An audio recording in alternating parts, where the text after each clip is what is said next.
নমস্কার, আপনারা খবর শুনছেন বেনিপুর টিভি থেকে। আজ ১৯ তারিখ রবিবার। আজকের তাজা গুরুত্বপূর্ণ ২০টি খবর। শুরুতেই হেডলাইন।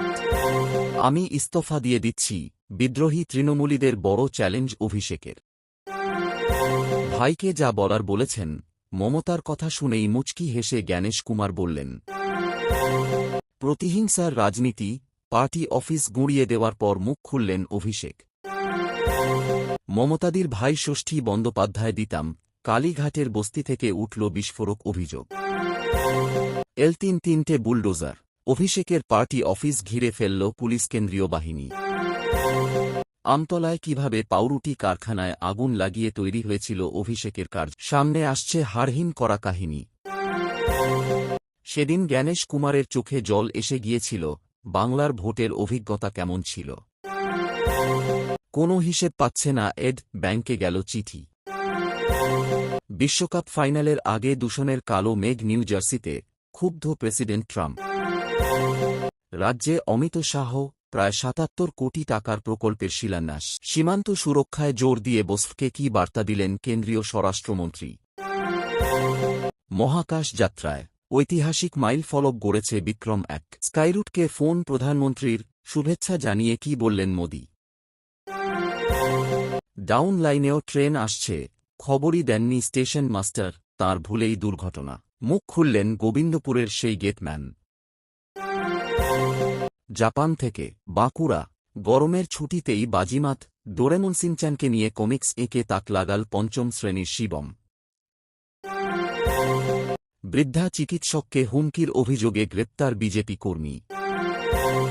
পুলিশে বদলি থেকে পদোন্নতির রাশ ছিল শান্তনুর হাতে, দাবি ইডির।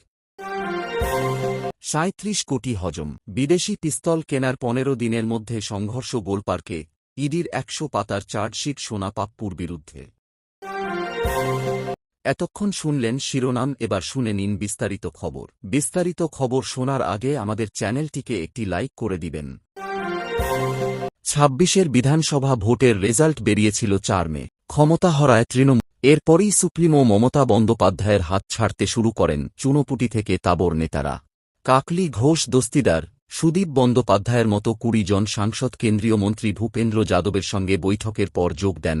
অন্যদিকে উলুবেড়িয়া পূর্বের বিধায়ক ঋতব্রত বন্দ্যোপাধ্যায় ও এন্টালির বিধায়ক সন্দীপন সাহা আবার এক ধাপ এগিয়ে নিজেদের আসল তৃণমূল বলে দাবি করেন। শুধু মৌখিক আক্রমণ নয়, নির্বাচনের আবহে জ্ঞানেশ কুমারের উদ্দেশ্যে একাধিক চিঠিও পাঠিয়েছিলেন মমতা বন্দ্যোপাধ্যায়। পরে তিনি নিজে কমিশনে গিয়েছিলেন মুখ্য নির্বাচন কমিশনারের সঙ্গে দেখা করতে। বেরিয়ে বলেছিলেন, এরকম মিথ্যাবাদী কমিশন আমি কখনো দেখিনি। ৭টির মধ্যে ৩টি ফ্রিজ করেছে ইডি। এরপর তৃণমূল কংগ্রেসের যে মূল ব্যাংক অ্যাকাউন্ট রয়েছে সেখানে নজর ইডির। যে মূল অ্যাকাউন্ট রয়েছে সেখানে ১৬৪ কোটির হিসেব জানতে চেয়েছি। ১৬৪ কোটির হিসাব মেলাতে পারছে না। তদন্তকারী আধিকারিকরা ইতিমধ্যেই বিমান পরিষেবার সংস্থাতেও তল্লাশি করা হয়, সেখানেও কোটি কোটি টাকার লেনদেন। এই অঞ্চলটি আদি গঙ্গার তীরবর্তীতে অবস্থিত, যা কলকাতা বন্দরের জমি হিসেবে পরিচিত। সেখান থেকে কিভাবে চলত এই তোলাবাজি? এলাকাবাসীর তরফে স্থানীয় বিধায়ক তথা মুখ্যমন্ত্রী শুভেন্দু অধিকারীর কার্যালয়ে অভিযোগ জানানো। পরে স্থানীয় বিজেপি নেতৃত্ব এই বস্তি পরিদর্শন করে। অভিষেকের পার্টি অফিসের সামনে দেখা যায় বিডিও, বিএলআরওকে। গোটা এলাকায় গার্ড রেল দিয়ে ঘিরে ফেলেছে পুলিশ। আমতলা বারুইপুর যে রাস্তা রয়েছে সেখানে আমতলা মোড়ের কাছে রয়েছে এই পার্টি অফিস। সেখানেই বর্তমানে গার্ড রেল দিয়ে অর্ধেক রাস্তায় ব্লক করে দেওয়া হয়েছে। সময় যত গড়াচ্ছে ততই বাড়ছে পুলিশের সংখ্যা। স্থানীয় বাসিন্দারা বলছেন, এই অফিসে অভিষেক বন্দ্যোপাধ্যায় যখন প্রবেশ করতেন তার অন্তত আধ ঘণ্টা আগে থেকে সমস্ত রাস্তা বন্ধ করে দেওয়া। ছাড় পেতেন না প্রসূতিরাও। কেউ প্রতিবাদ করলে এনডিপিএস আইনে গার্ডদের পিছনে তাঁর স্থান হতো। অত্যাচার চরম মাত্রায় ওঠায় মানুষের অভিযোগ ছিল এই অফিস এবং তার ভিতরে চলা যাবতীয় কার্য। কমিশন সূত্রে খবর, পশ্চিমবঙ্গই সবথেকে বড় চ্যালেঞ্জ ছিল জ্ঞানেশ কুমারের কাছে। প্রথম দফা নির্বাচন উতরে গেলেও ২৯ এপ্রিলের নির্বাচন নিয়ে তাঁর টেনশন কিছু কম ছিল না। একটাও হিংসার ঘটনা না ঘটিয়ে কি নির্বাচন সম্ভব? বারবার ভেবেছেন সে কথা। হাইকোর্টের নির্দেশে ৩টি অ্যাকাউন্ট নিয়ে স্বস্তি ফিরলেও একসঙ্গে ১২টি অ্যাকাউন্ট ফ্রিজ করল পুলিশ। তদন্তের স্বার্থে ওই অ্যাকাউন্টগুলি ফ্রিজ করা হয়েছে বলে জানা গিয়েছে। মূলত সন্দেহজনক লেনদেনের কথা উল্লেখ করে ঋতব্রত শিবিরের এক তৃণমূল বিধায়ক অভিযোগ দায়ের করেছিল। বিশ্বকাপ ফাইনালের আগে আয়োজক সংস্থা, দুই দলের ফুটবলাররা ও আবহাওয়াবিদরা নিউ জার্সির মেটলাইফ স্টেডিয়ামের বাতাসের মানের উপর কড়া নজর রাখছেন। আর্জেন্টিনা স্পেন ফাইনাল দেখতে প্রায় ৮০,০০০ দর্শক মাঠে থাকার কথা। তবে বর্তমান পূর্বাভাস অনুযায়ী ম্যাচ শুরু হওয়ার সময় বাজুর মান মাঝারি থাকতে পারে। রাজ্যে এসেছেন কেন্দ্রীয় স্বরাষ্ট্রমন্ত্রী অমিত শাহ। শনিবার উত্তরকন্যায় বিশেষ সমন্বয় বৈঠক করলেন তিনি। পাশাপাশি বিএসএফ জওয়ানদের সঙ্গে সময় কাটিয়ে তাদের সঙ্গে হাইতিতেও অংশ নেন অমিত শাহ।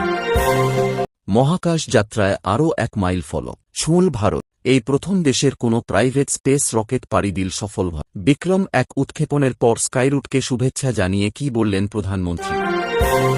গতকাল মুর্শিদাবাদের কর্ণ সুবর্ণ স্টেশনের কাছে গোবিন্দপুরে পুলকারে ধাক্কা মারে একটি প্যাসেঞ্জার ট্রেন। এই দুর্ঘটনার জন্য প্রাথমিকভাবে গেটম্যানের ভুলকেই দায়ী করেছিলেন স্থানীয় বাসিন্দা। অভিযোগ, গেটম্যান ভুল করে গেট তুলে দেওয়ার কারণে রেল লাইনের উপরে চলে গিয়েছিল ওই পুলকা। ফলে তীব্র গতিতে ছুটে আসা ট্রেনের সামনে পড়ে যায় স্কুল পড়ুয়া বোঝাই ওই পুল। নিমেষের মধ্যেই ট্রেনের ধাক্কায় দুমড়ে মুচড়ে গিয়ে ছিটকে যায় পুলকাটি। দুর্ঘটনায় মৃত্যু হয় গাড়িতে থাকা 4 জন ছাত্রীর। এছাড়াও এক সাইকেল আরোহীরও মৃত্যু হয়। বাঁকুড়া, নীলাঞ্জন বন্দ্যোপাধ্যায়। জাপান থেকে বাঁকুড়ায় ডোরেমন এবং সিনচ্যান খুদের কলমে। সিনচ্যান আর ডোরেমন টেলিভিশনের পর্দায় দেখা এই জনপ্রিয় জাপানি অ্যানিমেশন চরিত্রগুলি এবার অনুপ্রেরণা হয়ে উঠেছে বাঁকুড়া জেলা স্কুলের 5ম শ্রেণীর ছাত্র শিবম মণ্ডলের কাছে। গ্রীষ্মের ছুটিতে সময় নষ্ট না করে নিজের কল্পনাশক্তিকে কাজে লাগিয়ে সে এঁকেছে একটি পূর্ণাঙ্গ কমিক্স। শুধু চরিত্রগুলিকে নিখুঁতভাবে ফুটিয়ে তোলাই নয়, সম্পূর্ণ নিজের ভাবনায় তৈরি একটি নতুন গল্পকে 6টি ফ্রেমে সাজিয়ে দিয়েছে। ছবির রং, সংলাপ, অভিব্যক্তি এবং গল্পের উপস্থাপনা দেখে মুগ্ধ শিক্ষক ও সহপাঠীরা। বৃহস্পতিবার রাতে পুলিশ সেই ব্যক্তিকে গ্রেপ্তার করেছে। ধৃতের নাম বরুণ বিশ্বাস। পুলিশ সূত্রের খবর, অভিযুক্তের বিরুদ্ধে একটি দেওয়ানি মামলা চলছে। ফ্ল্যাটের মালিকের নালিশের ভিত্তিতে তাঁর বিরুদ্ধে তোলা চাওয়া এবং হুমকি দেওয়ার অভিযোগে মামলা রুজু করা হয়েছে। জমি দখল এবং তোলাবাজির মামলায় ব্যবসায়ী বিশ্বজিৎ পোদ্দার ওরফে সোনা পাপ্পুর বিরুদ্ধে 100 পাতার চার্জশিট দিল ইডি। সেখানে তাঁর বিরুদ্ধে 37,76,74,000 টাকা আত্মসাতের অভিযোগ তোলা। মোট 200 জনের বয়ান নিয়ে এই চার্জশিট প্রস্তুত করেছে ইডি। শুক্রবার কলকাতার বিচার ভবনে এই মামলায় দ্বিতীয় অতিরিক্ত চার্জশিটটি দেওয়া হয়েছে। সেখানেই সোনা পাপ্পুর বিরুদ্ধে বিবিধ অভিযোগ রয়েছে।